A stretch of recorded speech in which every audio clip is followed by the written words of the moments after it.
Good evening, and welcome to the virtual information session on economics. My name is Craig Dion. I'm the Northeast Regional Director of Admission for the Office of Admission at the university, and I am based in New Hampshire and work with all the students from New England, New York, Pennsylvania, and then randomly Kentucky and Tennessee. We have Juan Carlos Lopez with us, who is an associate professor of economics, who will take it from here. One quick housekeeping note is that if you have any questions that you need to ask, you can post them in the Q&A, and we will get to those either during the presentation, and we'll also have about 10 minutes to answer those questions towards the end of the presentation. Over to you, Juan Carlos.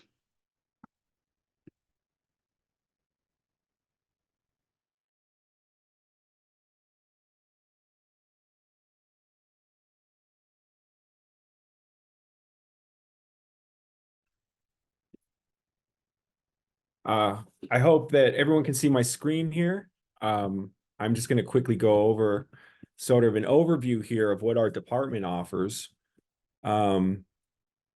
Let's get started. All right, so what are we talking about here when we're discussing economics? And really what we're focusing on here is the production and distribution of goods and services. So we're asking questions. How is the economy organized? Does it work well? Does it work well for everybody? If not, how is it that we can improve it in such a way that it benefits more of society? Right? And we, in particular in our department, we view ourselves very much in line with the other social sciences like philosophy, political science, history, sociology, and psychology. And we're trying to ask big questions. What I think maybe we do a little bit differently sometimes is that we use a lot of mathematical and statistical tools. And so we have a lot of students who either double major and minor in fields that you also use those tools, sometimes directly as math, but also we see engineering majors, sometimes chemistry majors, things like that, people that are interested in that sort of that kind of analysis. And then economics also relates to the study of certain business subjects, but it tends to have broader concerns. So generally, we're looking beyond simple analysis of the firm itself, but really the firm as one actor in a larger society.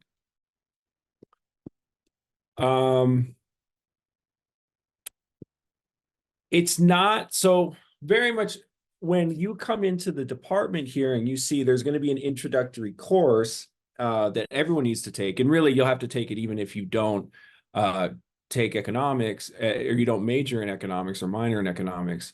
But it really goes beyond these questions of just supply and demand. And we try to focus on a lot of real world topics in our classrooms. So thinking about questions of inequality, thinking about questions about climate change, about economic and financial crisis that even many of you have experienced, especially during the pandemic and the sort of the roller coaster that's been going on there. Coming out of that, these are real world topics that we're trying to understand here. And so we try to place an emphasis on this and make sure students are engaged with the material, not solely as an analytical exercise, but really as something that has some value in how they think about their world, What are the benefits coming out of studying this? Well, one is going to be analytical skills. Really, I always say that what differs about economics and something about, say, psychology or political science is really the way that we try to solve problems. And there's a certain toolkit that we use to analyze these things. And for me, it's been really an interesting way to see the world in this way.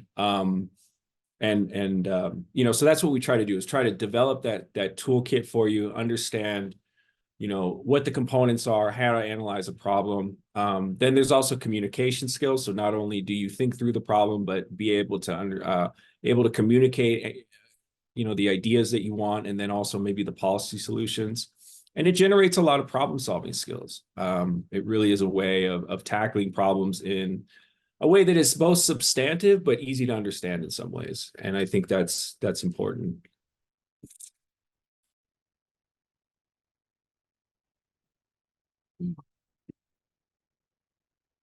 Our department is to some extent a little bit different in the sense that we are maybe not as math heavy as some other departments are. So you will the classes will require some quantitative skills and some development of those skills that sometimes are hard to grasp or maybe seem unintuitive, but we also really welcome sort of conceptual reasoning in thinking about problems and recognizing that math isn't the only way to solve these problems. And so there's more ways to think about this. There's some problems that we can't necessarily capture very well in math, and the department tries to recognize that.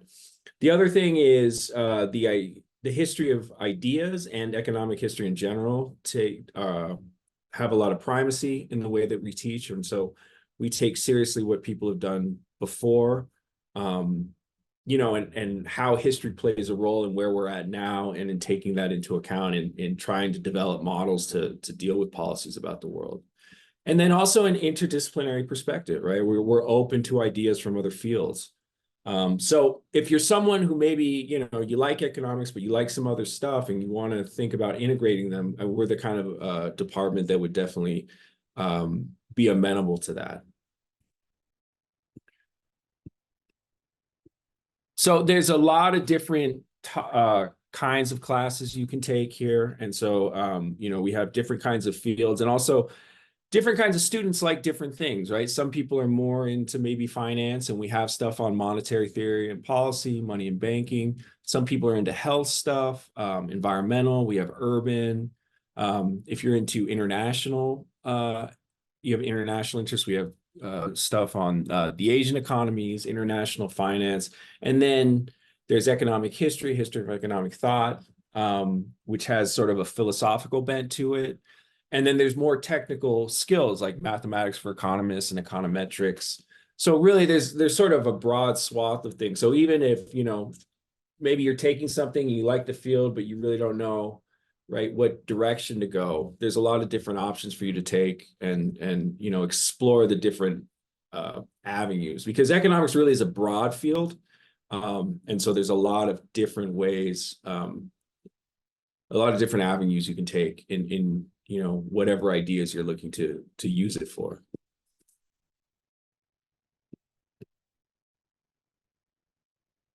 So just to give you a sense of where we are as a department, so we have 10 full-time faculty. There's a little over 100 undergraduate majors, and then depending on the year, we have somewhere in the vicinity of 10 to 20 graduate students. The classes tend to be relatively small. I would say in general, they're less than 25 people per students. Faculty are regularly available if not solely through class, through their office hours. We have one-on-one major advising. So every student who's a major will have an economics faculty member as one of their advisors. And so that can be useful in terms of really sort of planning out your courses that you want to take over time, and especially if you kind of you have some idea of a special route you want to go, for instance, they can help you figure that out. And then we also have some graduate teaching assistants in some classes. They generally don't teach courses, but they help with having extra office hours. They'll help with some interaction with the students as necessary to give some additional support as needed. And then the university really prides itself on a teacher-scholar model. And so the idea is that our faculty are both active researchers, but they're also in the classroom sort of disseminating that to students, keeping things up to date and all of that.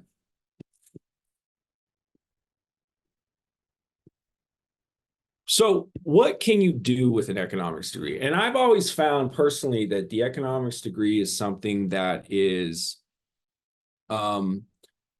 what's really nice about it is in some ways, if you're not sure what you want to do, it has a lot of applications to so many different things. And so you can go into government, you can go into nonprofit work, you can go into finance, you can go into business, law, right? There's really, it's the kind of degree that can so easily translate into almost any field I can think that you want. And so in that way, it's really rich. And it offers a lot of opportunities for, one, personal intellectual development, and then two, career paths and things like that. And so we have students that have done all kinds of things. And so these are some of the job titles that we've gotten from our students, which are financial risk analysts, auditors, accountants, economic consultants, financial managers, budget analysts, business journalists, securities trader, market research analysts.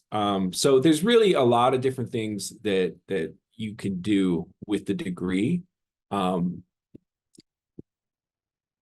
so here, I think this is kind of a nice slide, which sort of gives you an idea of maybe how you can mix the degree with other, maybe a double major or a minor, to kind of, when you have some idea of where you want to go professionally down the road. So here we have student one, where they mix an econ degree with public policy and a leadership program. And so these are stories from our actual students who have graduated from our department.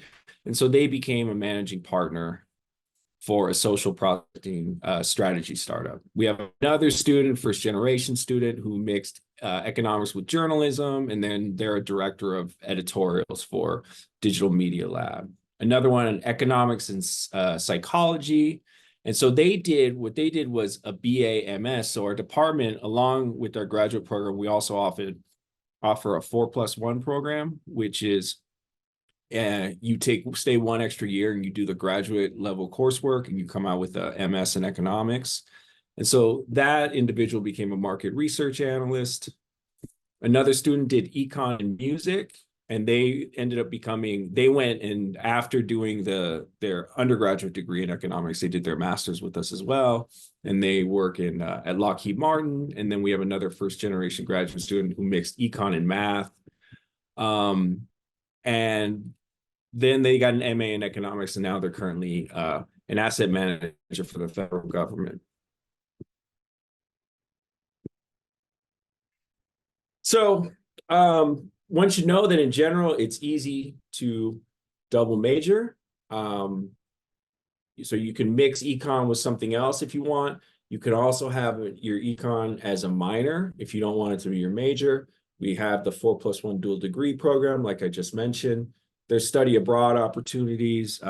There's actually quite a few career opportunities. So we're regularly getting emails from outside firms or from people that we know in the government that are looking for students. So there's often these opportunities available for our undergraduate students.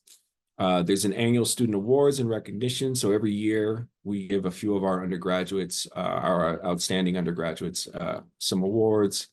And then there is opportunities to collaborate with faculty on research, if that's something that interests you. So to give you a sense of what the requirements are for the major, we have 2 intro courses, Econ 1020 and Econ 1030.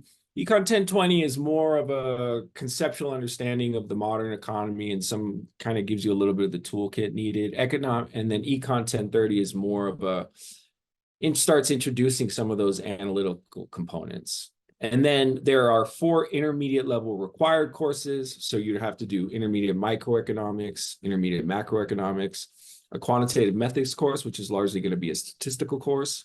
And then there's a history of economics course. And then after that, you take, there's a capstone course that's required. And then there's going to be 4 different electives that need to be taken. One is at the 3000 level. So that's the more advanced. And then, and so that's the major. If you only want to do the minor, then you would also take those 2 intro courses.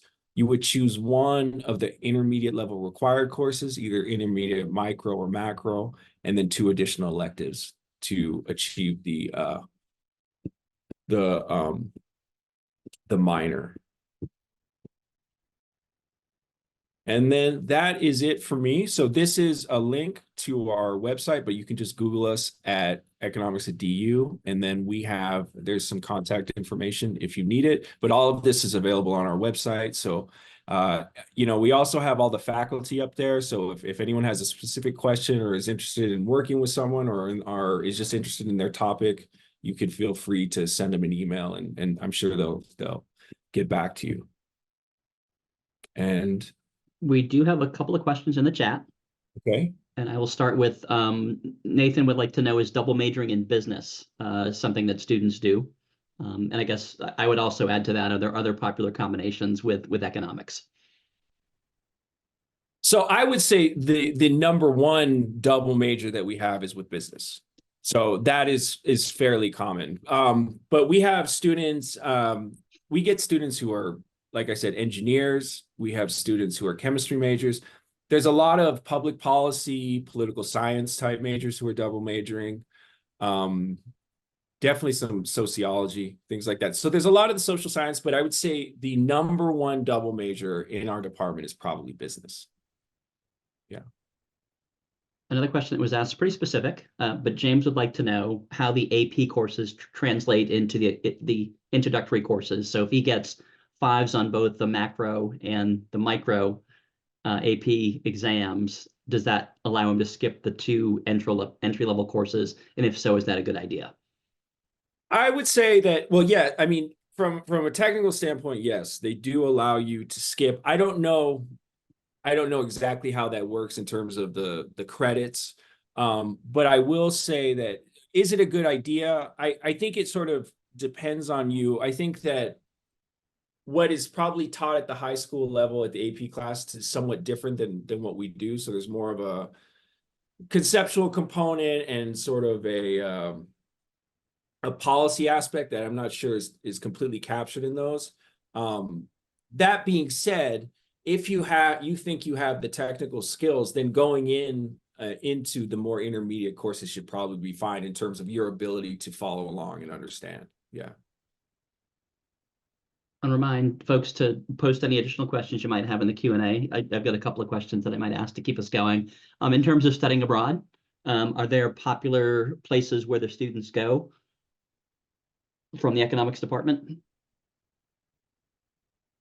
I mean, I think they go, people like to go abroad. So, I have a student, he's in Paris and he's having a great time. Another one is going to Chile, I think, and they're very excited. So, I mean, I think they go all over where the opportunities are, right? And that has a lot to do with the school in general and what they have, not so much with the major.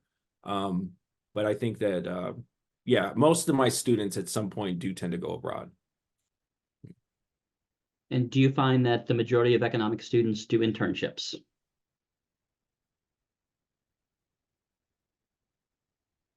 Yes, I would say that they do. I don't know if the majority, but I know a fair amount do. We generally don't keep as well in touch with them over the summers, but that's when a lot of this happens. That's when the students have the time to do that. And so, there's resources for that too, right? In terms of helping you, if that's what you're looking for, to help you find those kinds of opportunities. Yeah.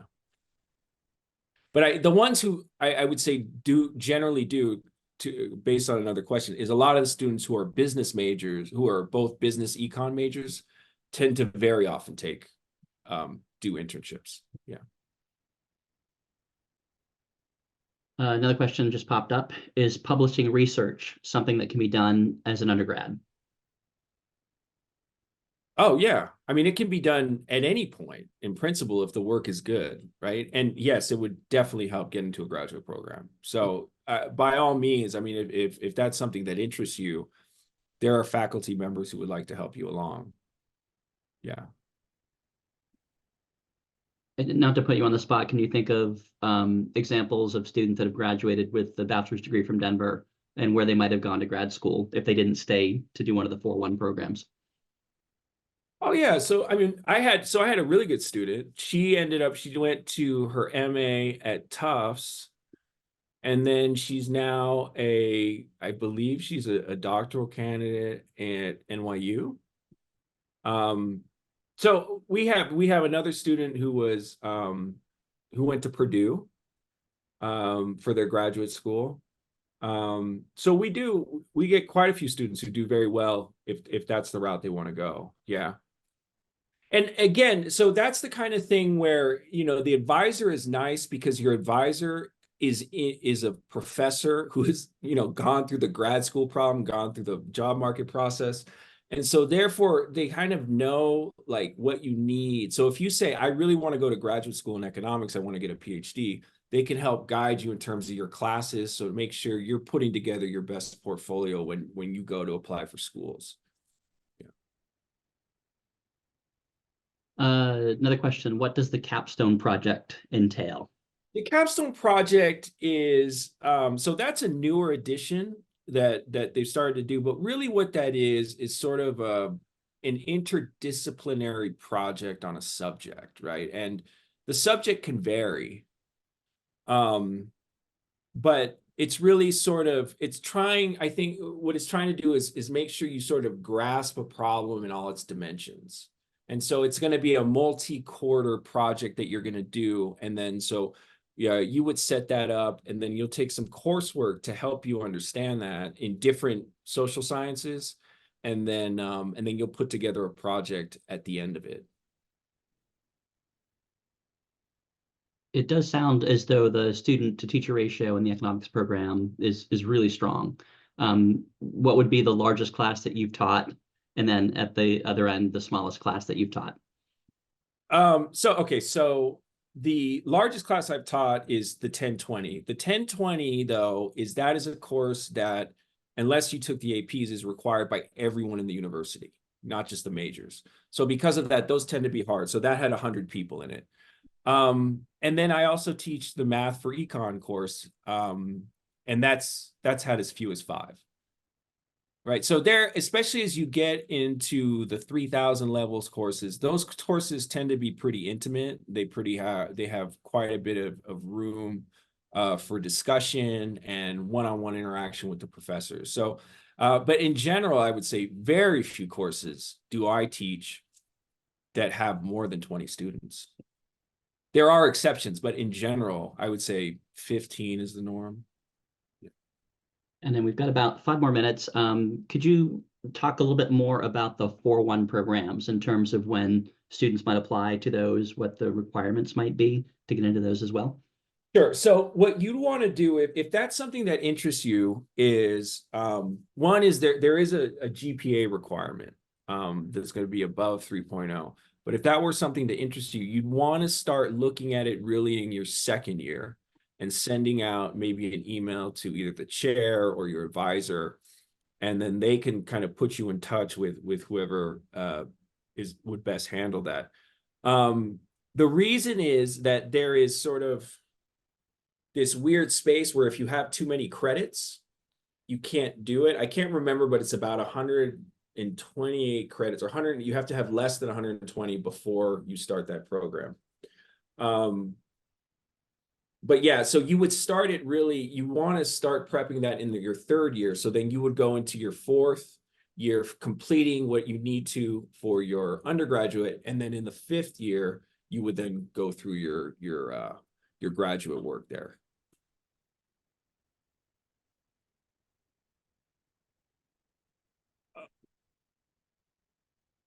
Oh, he asked which class would have more than 100, would have 100 people. So that would be Econ 1020. That's the introductory course that everyone in the university takes. So that's why it's so big, because we have to offer so many sections of it and everyone needs it as a requirement to graduate.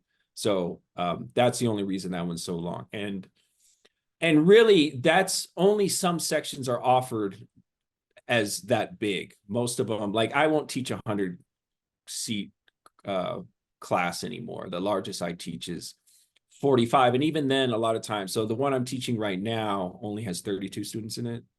So that's not always the case that you're going to be in a class with 100 people. Yeah, that would be our, one of our largest classes on campus. There's really not any lecture halls on campus that'll accommodate any more than 100 students anyway. Right. So that's really rare. Yeah. And your department is located in Sturm, is that correct? We're in Sturm Hall. Yes. Yeah. And Sturm Hall is kind of the general classroom building, pretty much right in the center of campus. Yes. Yeah. Everything is held there. To be honest, I've been here 7 years and I don't know many other buildings other than Sturm Hall because everything's insular in there. Are there any, companies, corporations, businesses in Denver that you tend to do a lot of work with, or your students tend to do work with, or, come to campus to recruit students, or? The ones I would say that really recruits us the most from our students is actually the government. So we get a lot from the city, from the state. A lot of our students have come out and worked for them. There's a lot of nonprofits. And I mean, that's largely just the government in Denver is probably the biggest, employer in the city. So they just kind of suck up a lot of air, but there's a lot of opportunities there. And we have a lot of students who intern with the state or with the city Okay. on their free time. Another question just popped into the chat. Somebody wants to know the specifics of what you'd learn in the Chinese economy class. Well, there was two. There was one. We had a professor. He just left, and so they're going to try to rerun that with a new professor. But there was one that sort of looked at comparative economic systems in terms of thinking about what kind of economy the Chinese economy currently is, and how does that vary relative to the United States.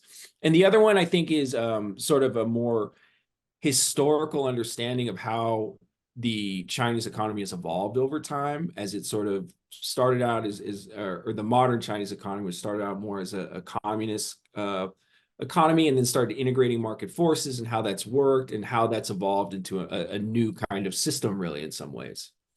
Yeah.